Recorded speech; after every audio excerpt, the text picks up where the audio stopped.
नमस्कार प्यारे दर्शकों, हमारे चैनल रोमांचक हिंदी स्टोरी में आपका दिल से स्वागत है। आज हम आपके लिए एक बेहद प्रेरणादायक और भावनात्मक कहानी लेकर आए हैं, जिसका नाम है गरुड़ देवता और दुखों का अंत, एक प्रेरणादायक कथा।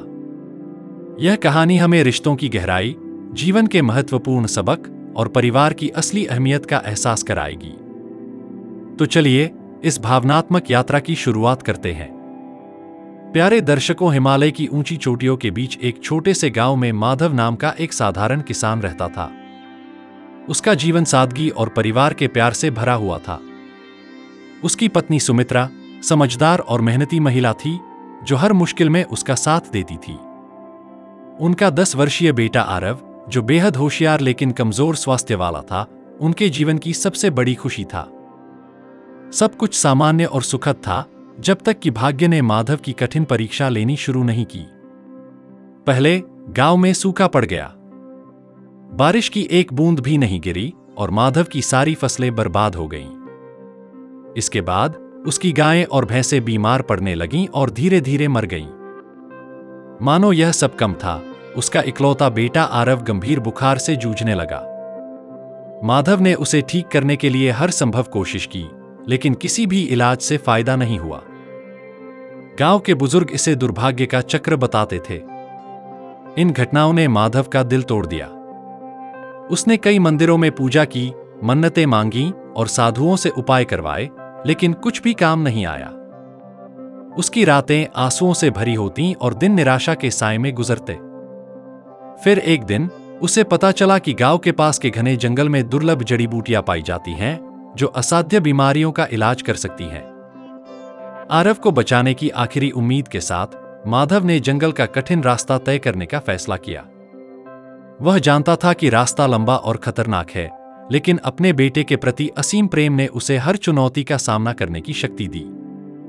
जंगल के बीच पहुंचने पर माधव ने आसमान में एक बड़ा साया मंडराते हुए देखा। उसने ऊपर देखा तो एक विशाल गरुड़ उसकी ओर आता दिखाई दिया। माधव भय और विस्मय से स्तब्ध हो गया।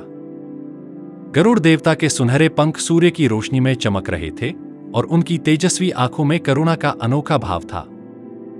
गरुड़ देवता माधव के सामने उतरे और बोले, हे मनुष्य, मैं देख रहा हूं कि तुम गहरे दुख में हो। तुम्हारा हृदय साफ है और तुमने अपने परिवार के लिए हर संभव प्रयास किया है, इसलिए मैं तुम्हारी सहायता करने आया हूं। माधव ने झुककर गरुड़ देवता को प्रणाम किया और रोते हुए कहा, हे देव, मेरा जीवन दुखों से भर गया है।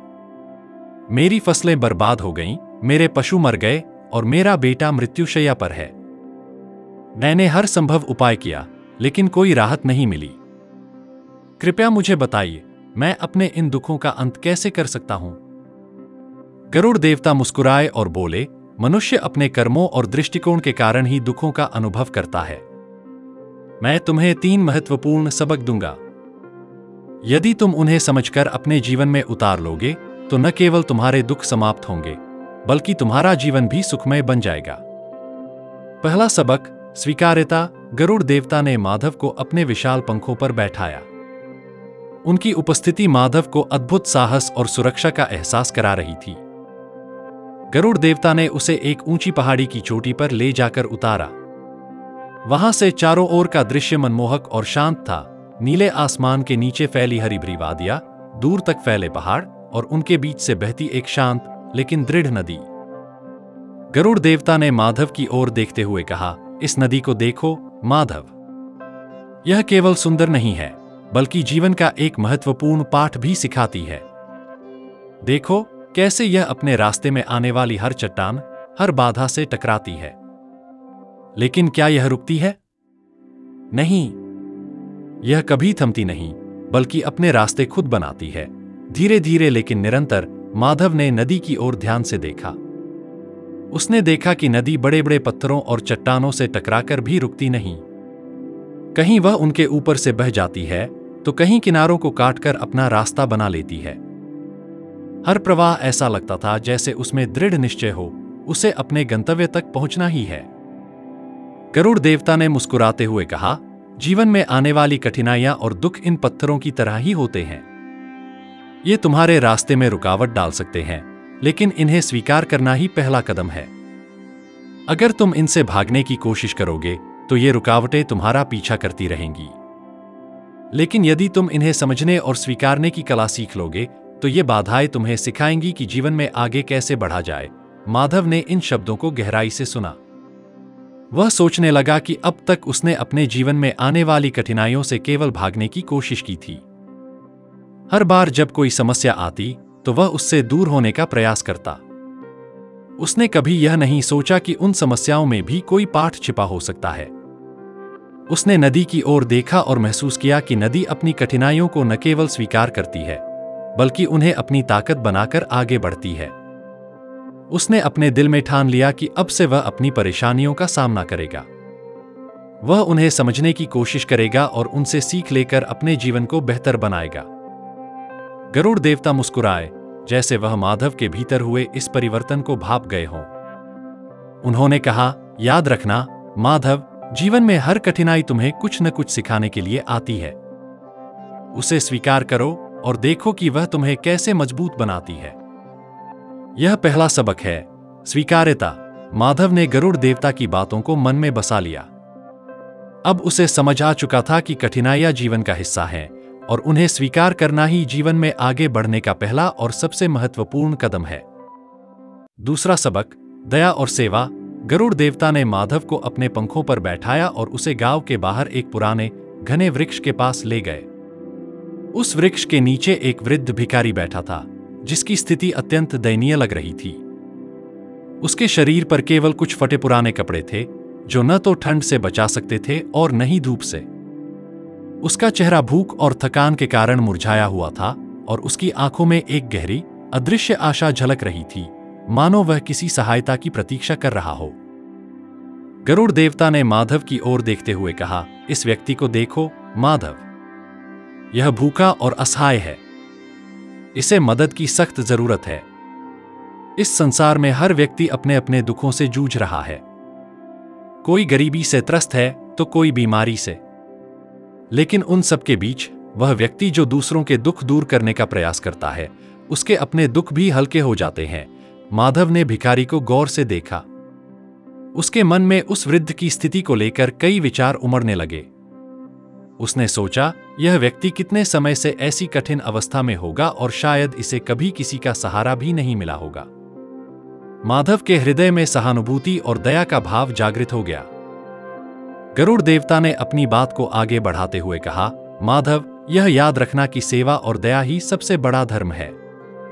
जो व्यक्ति दूसरों की सहायता करता है, वह न केवल उनके जीवन को बेहतर बनाता है, बल्कि अपने हृदय में भी सच्ची शांति और संतोष का अनुभव करता है।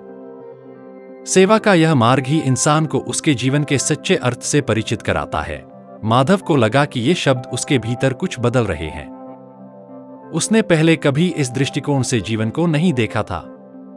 अब तक वह अपने ही दुखों और परेशानियों में उलझा रहता था, लेकिन उसने महसूस किया कि दूसरों की मदद करना शायद अपने दुखों का हल खोजने का भी एक तरीका हो सकता है। उसने बिना किसी संकोच के उस वृद्ध भिखारी के पास जाकर कहा, चाचा, मेरे साथ चलिए। मैं आपको खाना खिलाऊंगा और कुछ कपड़े दूंगा।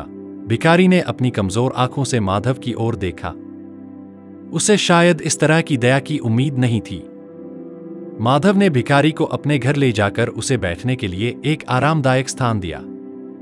उसने अपनी मां से कहा कि वे अतिरिक्त भोजन निकालें और भिखारी को गर्म और ताजा खाना परोसा।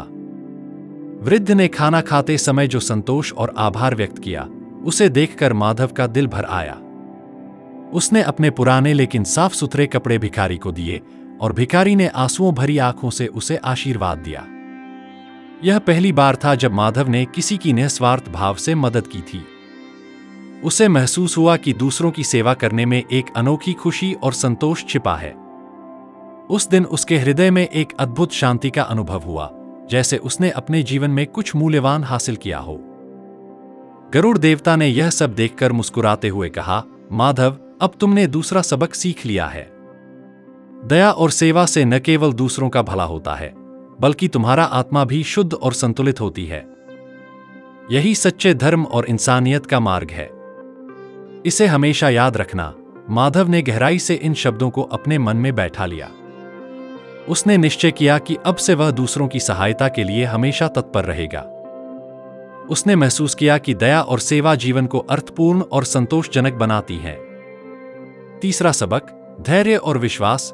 गरुड़ देवता ने माधव को अपने पास बुलाया और उसे पास ही स्थित एक शांत झील के किनारे ले गए। सूरज डूबने की कगार पर था और झील के पानी में सूर्यास्त की सुनहरी परछाई झिलमिला रही थी। चारों ओर एक अद्भुत शांति थी, लेकिन वातावरण में गहराई से विचार करने का आह्वान भी महसूस हो रहा था। गरुड़ देवता ने माधव की ओर देखा और गहरी आवाज में कहा, माधव, जीवन में धैर्य और विश्वास का सबसे बड़ा महत्व है। यह संसार परिवर्तनशील है। दुख और सुख का आना जाना चलता रहता है, लेकिन इन सबके बीच जो व्यक्ति धैर्यवान रहता है और ईश्वर पर विश्वास बनाए रखता है, वही वास्तव में जीवन का सच्चा अर्थ समझ पाता है। उन्होंने आसमान की ओर इशारा करते हुए कहा, देखो, रात चाहे कितनी भी अंधेरी हो, सूरज हमेशा उगता है। समय की शक्ति को कभी कम मत समझो।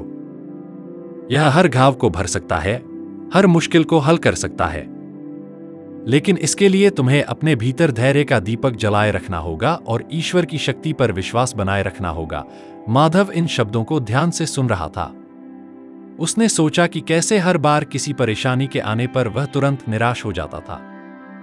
वह अधीर हो जाता था और समाधान खोजने के बजाय हार मान लेता था। लेकिन अब उसे एहसास हुआ कि समस्याएं भी समय के साथ हल हो सकती हैं, यदि हम उन्हें सुलझाने का प्रयास करते रहें और धैर्य बनाए रखें। गरुड़ देवता ने झील की ओर इशारा करते हुए कहा, इस शांत झील को देखो। इसका पानी कितना स्थिर है। यह धैर्य और विश्वास का प्रतीक है।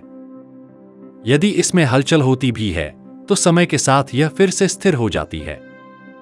इसी तरह तुम्हारे जीवन में भी हलचल और मुश्किलें आएंगी, लेकिन अगर तुम धैर्य रखोगे तो तुम्हारा मन फिर से शांत हो जाएगा।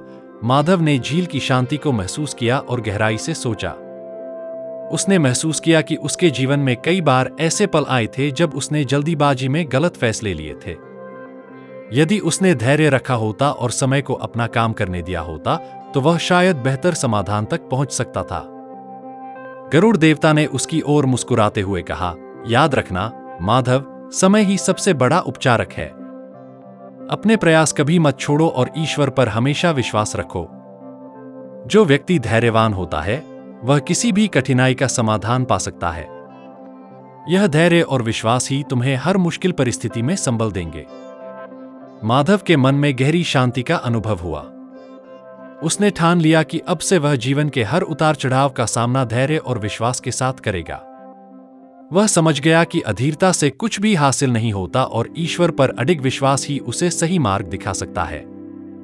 उसने गरुड़ देवता का आभार व्यक्त किया और महसूस किया कि यह तीसरा सबक उसके जीवन के लिए सबसे महत्वपूर्ण है।